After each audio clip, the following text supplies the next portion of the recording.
PDS scandals and matters arising. Ebusuya aha your gossip politics TV. So unsubscribe here, subscribe and hit on the notification bell so that any update be ever dropping on. Also, once to me akabi ene the Attorney General Ebusuya track and now say omo Tracy 850 million Ghana cedis. HSA sa NPP call for a transfer free ECG cow bank account. Kokugu some unknown account bia Sisiano Attorney General track sa sikan abusuya 850 million Ghana cedis PDS scandal 2019 and HSA terminate a contract between the ECG and PDS contract and koso abusuya na after say terminate our contract no 850 million Ghana cedis be IRA edi a free ECG cow bank account mu aye hu baby esikanafa intino Attorney General ATS form and any investigations agencies tracking sa sikan abusuya sisi ade pressure ewo NPP for criminals ne so a enye easy kwama me yankona yankonkoti ensema ekoso ewo political highway so unsubscribe ya subscribe na hit on the notification bell so na be any update be ebe drop no onso onsa ebetumi akabi aha gossip politics TV so madam ase. In more news this evening, investigations into the PDS-linked arrests are deepening, with the Attorney General's office now tracing the flow of funds to determine whether the transactions point to a coordinated scheme or a standalone breach. According to the spokespersons to the Attorney General, Benjamin Alpha Addo, investigators are still following the money trail. These investigations come on the back of the termination of the PDS and ECG agreement. If you recall, 2019, government terminated a power concession agreement between PDS and ECG when it was found that some of the payment guarantees were obtained fraudulently. The National Intelligence Bureau believed that these four persons have certain questions to answer. So for now, they were invited, questioned, and then granted bail pending further investigation. For now, an investigation is ongoing into circumstances surrounding the disappearance of 850 million Ghana cedis from an ECG cow bank account. The intelligence agencies deem it fit that these four persons be invited for questioning. They've done so, they've granted them bail, and that is where we are at now. We do not know whether it was a coordinated scheme between some officials of PDS and these four persons. What we know, and we can speak to at this point, is that the investigative agencies want to trace the circumstances surrounding the disappearance of these monies. The money is being traced. We need to understand whether those monies have been stolen, whether they've been siphoned, what they have been used for. In more news tonight, the Economic and Organized Crime Office has rearrested the former Chief Executive Officer of the Nation Builders Corps, Hanan Abdul Wahab, and other accused persons in the ongoing trial. The arrest occurred shortly after the Attorney General withdrew all charges against them. In a statement after court proceedings, the Office of the Attorney General said the decision follows the discovery of fresh evidence and is intended to ensure a fair and more speedy trial for all accused persons in line with the Constitution. But the development has triggered reactions from defense lawyers. Counsel for the first accused, Godfred Yeboadame, described the prosecution's handling of the case as incompetent and an abuse of discretion. He argued that the state had pursued the matter for over a year, publicly insisting it had sufficient evidence to secure convictions, only to withdraw the charges at a critical stage. What is unfolding is the manifestation of the ineptitude of the prosecution, withdrawing all the charges, and then right thereafter rearresting them. To commence investigations again, nobody knows. It's a gross abuse of prosecutorial discretion. I've never seen its kind in the jurisdiction before. If you want to take prosecution, you have to conduct proper painstaking investigations before finding innocent citizens of the land for the court. And that's clearly not what we have seen. We hold a press conference bastardize the accused persons, tear their reputations to shreds, saying that they are guilty of offenses and all that, and that in no time you secure conviction and you call it rumble in the jungle. But now, after a year, you cannot even start because there's no evidence. Meanwhile, during the trial Tuesday morning, counsel for the second accused, Augustine Obo, also criticized the Attorney General's decision, describing it as an abuse of discretionary power.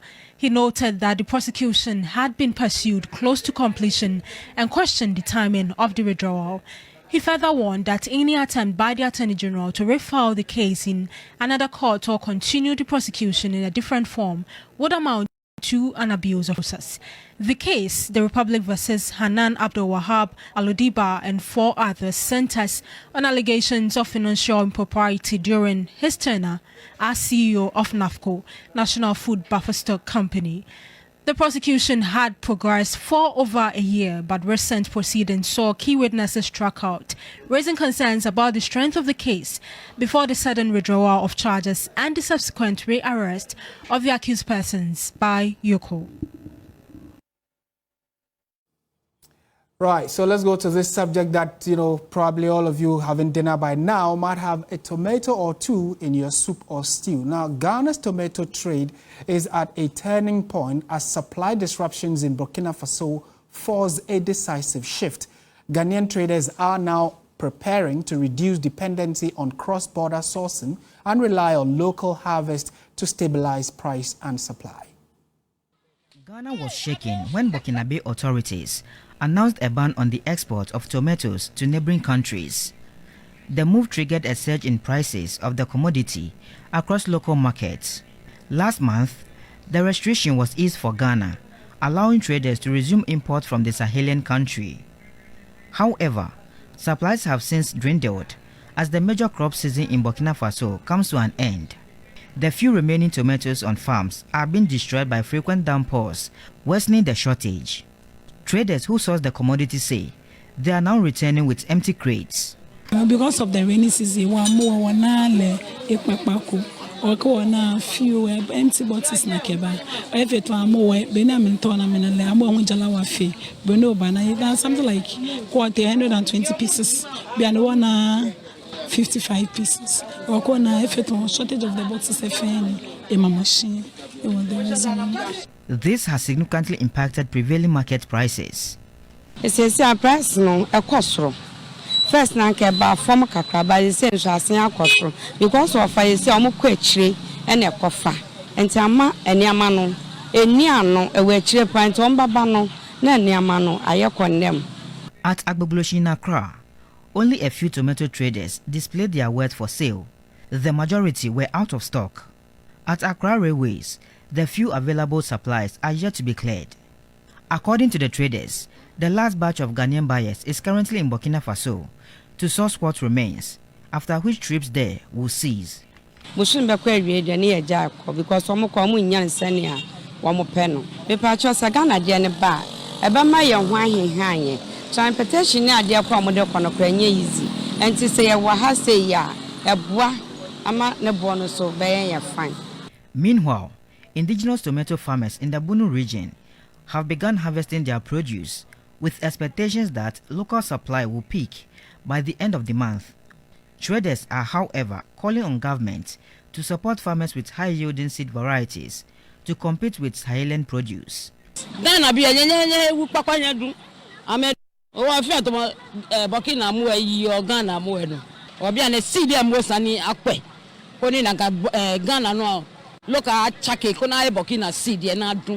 As Burkina Faso supply dries up, Ghana's tomato market now hinges on the strength of its local harvest, raising urgent questions about sustainability, investment, and the country's readiness to feed itself.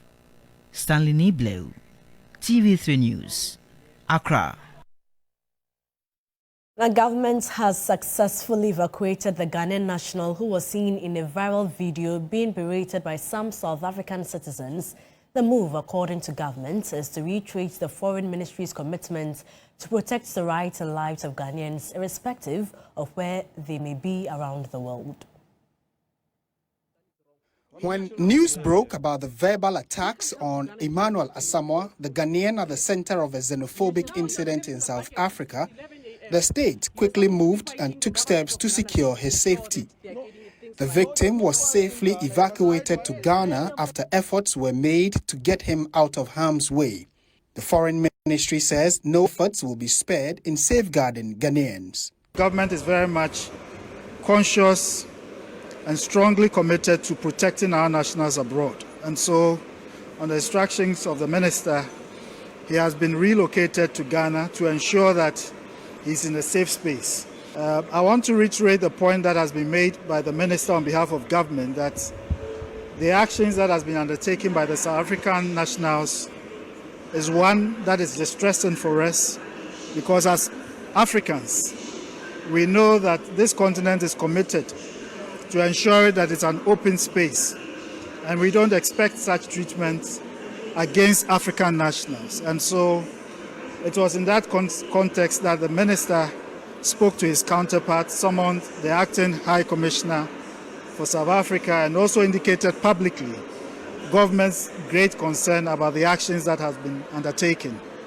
We continue to rely on the assurances that the South African government has given that they would stem this activity by their nationals, which can be threatening to the relations with other African countries.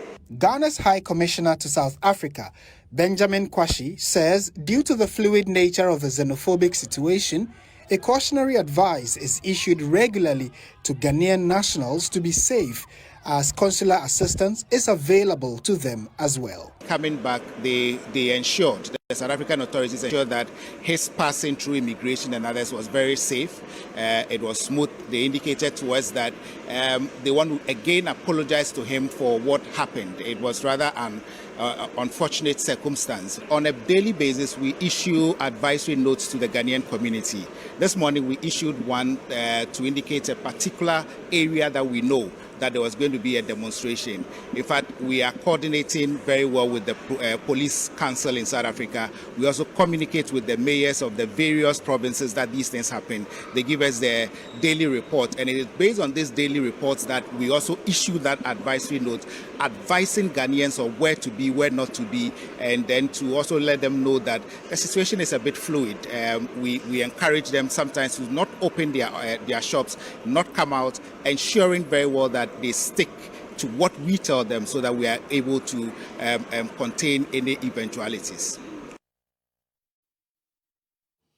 Now, residents of Weja-Gbawe in the Greater Accra region have taken to the streets in protest over the continued closure of a fully completed children's hospital in the area.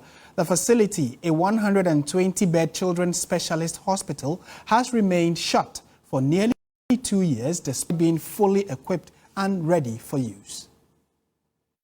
The Weja Pediatric Hospital, situated in the Greater Accra region, is equipped with advanced medical unit, including neonatal and pediatric intensive care unit, a mother's hostel, and emergency care services. Frustrated residents say the delay in operationalizing the hospital is denying thousands of children access to critical health care services. Residents on Tuesday, May 5, demonstrated to press government through the Ministry of Health to operationalize the facility. They argue that families are being forced to travel long distances for emergency care, with some claiming the delay is putting lives at risk. For the last 2 months ago, my sister's child was ill, and we had to go to the Children's Hospital in Accra, which is very far from our place. There were many people there and the child was very sick. We plead with government to help.